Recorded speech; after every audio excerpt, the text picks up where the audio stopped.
Welcome back to Calculus. In this video, we finally get to do kind of the big application for derivatives. I mean, of course, there are others, linearization and things like that, but this is a really big one, and it is called optimization. So basically, we have some real-world-ish situation, and we want to use calculus to find a max or a min. Okay, so there's a series of steps that you can go through every time for every optimization problem.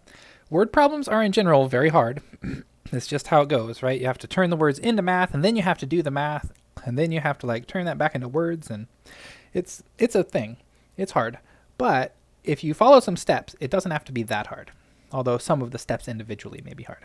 Okay, so I will try to do this first problem I'm going to write the steps on one side that apply to every problem and then show you what I mean with a particular example. So we're going to start with a very simple example. We are going to get harder, so don't think, oh, this is so easy. We're just starting easy. But we want to know what's the largest possible value of the product of two numbers that adds up to 23. So when I see product, that makes me think multiplication. And, well, okay, here's our problem. What do we do? Well, the first thing to do, so I'm going to write the steps over here. And then I'll solve the problem over on the left. So the first thing you want to do is define your variables.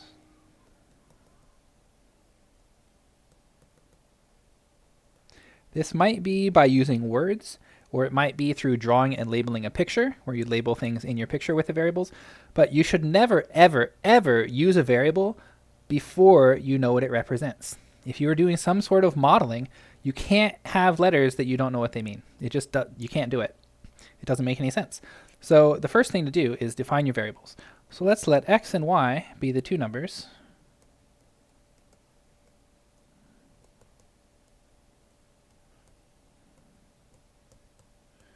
And P be their product. I'll use capital P for product.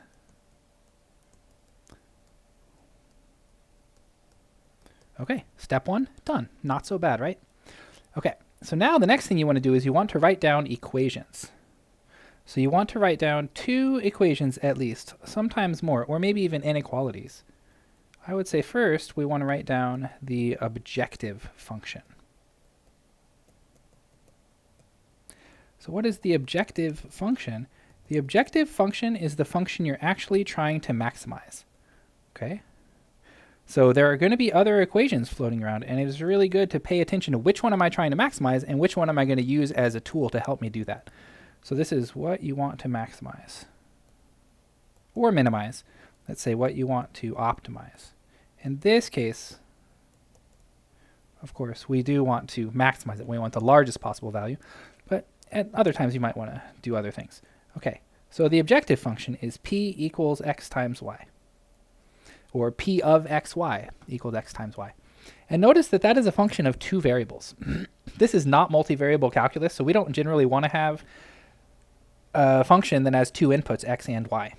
And that's why the next step is to write down the constraints. These might be equations or they might be inequalities, depending on what you're doing.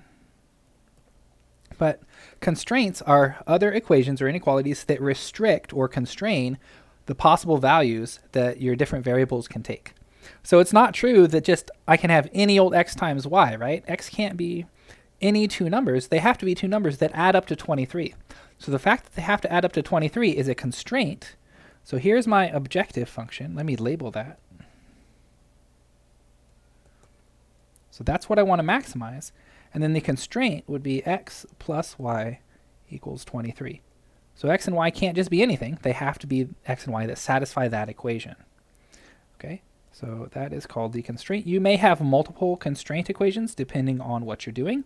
You might have two equations and some inequalities that say like x has to be positive or something like that. But in general, you're going to have some stuff. And the good thing about the constraints is that they give you something to do. Because just saying p equals xy, I mean, that product could be as big as it wants, right? If x is 10 billion billion and y is a Google, going to be a huge product. I mean, what are you going to do? Okay, but with a constraint, we can do more. So now what we want to do is we've got this function p of xy, and it depends on more than one variable. And because this is single variable calculus class, we are only going to be looking at situations where you can turn this into a function of a single variable. So what we want to do is we want to use the constraints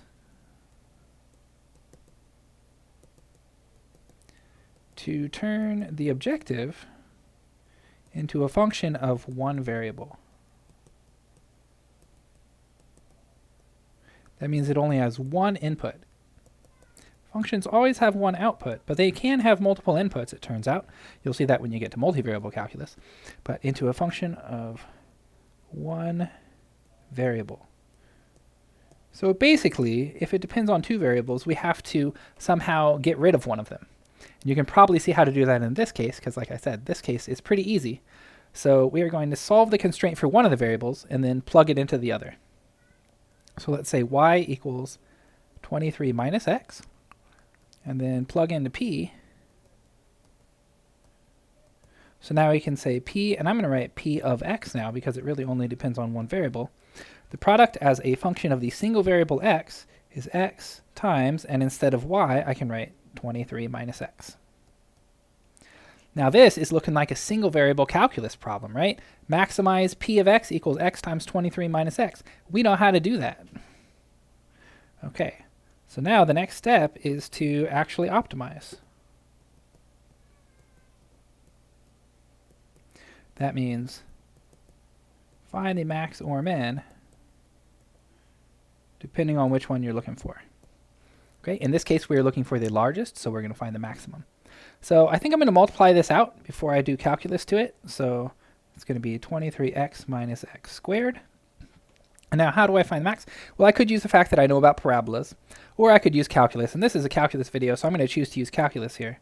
So let's say p prime of x is 23 minus 2x. We are looking for a critical point, so we're going to set that equal to 0. That means that 23, let's put an arrow. So that implies that 23 equals 2x, which tells me that x equals 23 divided by 2.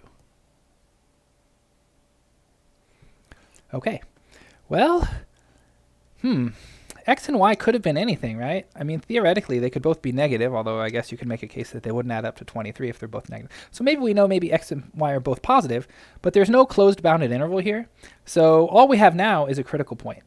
Do not, and I repeat, do not, absolutely do not ever just get a critical point and assume that that is the maximum that you were looking for. That is so bad. There are actually cases in history where people did that and everything broke. Like people were building a rocket ship and they found a local minimum and they assumed it was a maximum and the rocket blew up. Not while anybody was on it. Thankfully, this came out in testing, but it's really, really bad to assume that just because you have a critical point, that it is actually the minimum or the maximum that you want it to be. So after we find this critical point, you always need to check. Always check that your critical point that you think is the maximum is actually a global max or min. Every time. I cannot stress this enough. It is really important. Always, always. So we found a critical point, but we're not done. Now, how do we know? Well, if we were on a closed bound interval, we could plug in x equals 23 over 2 and the two endpoints of our interval, whichever one gave the biggest value, that would be the maximum product. But because we're not, we have to hope that we only have a single critical point and then use the useful theorem. If we had multiple critical points, we'd have to do some other stuff that is more complicated than we want to get into. Maybe look at the graph or something. Who knows? But right now, we only have a critical point. So we need to classify it. And if it's a local max, then the useful theorem will tell us this is also a global max. Okay. So I guess I want to check that it's a local max. I will do that with the second derivative test. So I will take the second derivative. P prime is right here. So I take the second derivative and I get -2. Parabolas are pretty nice like that. So this is negative. So that means the second derivative test tells me exactly what's going on. We have a local max. The function is concave down. So that critical point is a local max at x equals 23 over 2. And then because this is the only critical point, so only one critical point,